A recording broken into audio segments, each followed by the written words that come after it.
Jitendra आव्हाडांकडून Akshay शिंदेवरील गोळीबाराचा audio संवाद tweet करण्यात आलाय। दोन अज्ञात व्यक्तींचा अक्षय शिंदेवरील गोळीबाराबद्दलचं हे संभाषण आहे। पोलीस व्हॅनच्या मागे स्वतःची गाडी असल्याचा एका व्यक्तीने दावा केलाय।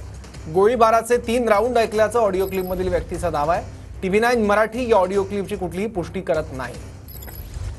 वो जो अक्षय शिंदे का जो मर्डर हुआ है ना, हाँ, वो उसके पीछे मेरी गाड़ी थी।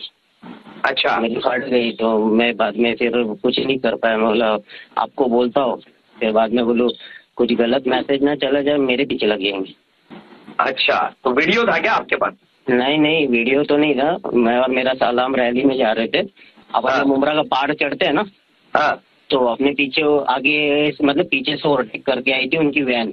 हाँ, उसमें ऑलरेडी उन्होंने पर्दे लगाए थे सब यहाँ से। अच्छा, तो पहले उसकी गाड़ी उछली तो ठक करके आवाज आया, हमको लगा गाड़ी का पाटा बजा गया। हाँ। सेकंड आवाज आई तो मैं थोड़ा डर गया, बोला कुछ तो इश्यू होगा। और वो पुलिस वाले ने भी गाड़ी रोकी तो वो बाहर आए, मैंने दरवाजा खोला, 2 पुलिस वाले शायद कुछ उतरे, वापस उन्होंने बंद किया और वापस चले गए। फिर तीसरी आवाज आई। अच्छा, तो हम लोग डर गए, फिर मैं ओवरटेक मार के भाग गया, वो कलवा की तरफ घुस गए।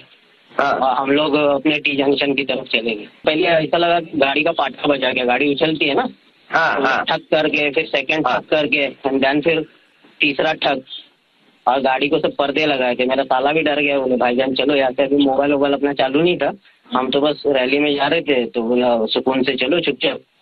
फिर मोबाइल चेक किया तो पता चला कि उसी न्यूज आ रही है अक्षय शिंदे की। हाँ, क्योंकि जानबूझ के अपने रैली के टाइम पे उसको मारा है पुलिस वालों ने। अब वो लोग स्पॉट कहाँ बता रहे हैं मालूम है तुम्हारे को? वाई जंक्शन का जो ब्रिज शुरू होता है ना, नया वाला, हाँ, वो ब्रिज के शुरू होने के थोड़ा आगे। नहीं मैं बताता हूँ किधर हुआ एग्जैक्ट। ये अपनी दरगाह है ना, जब डैम था छोटा सा वो। अच्छा, रईस बाबा की दरगाह? हाँ, वहाँ से थोड़ा नहीं, आपला फकीर शाह बाबा की दरगाह, फकीर शाह बाबा की हाँ। दरगाह। एन्काउंटर हे काय मुद्दाम केलं जात नाही। त्यांनी पोलिसांवर हल्ला केल्यानंतर त्या गोळीबारामध्ये त्यांचा मृत्यू झालेला आहे आणि अशी ज्यावेळेला मृत्यू होता त्यावेळेला त्याची चौकशी होते। चौकशी झाल्यानंतर सत्य बाहेर पडेल। कुठल्याही परिस्थितीमध्ये महाराष्ट्रामध्ये अशा प्रकारे कुठलीही गोष्ट घडत नाही। अनेक वेळेला जे गुन्हेगार असतात त्यांची प्रवृत्तीच गुन्हेगारी असते, त्याच्यामुळे ते पोलिसांवर हल्ला करतात। ही वस्तुस्थिती आहे। त्याच्यामुळे ते सेल्फ प्रोटेक्शनसाठी केलेला एक कृती असते आणि ती कृती तशी केली जाते, सर्वत्र केली जाते ही वस्तुस्थिती। आणि त्याच्यामध्ये अशी कृती जर स्वसंरक्षणासाठी केली असली तर ती योग्य अयोग्य ही ती यंत्रणा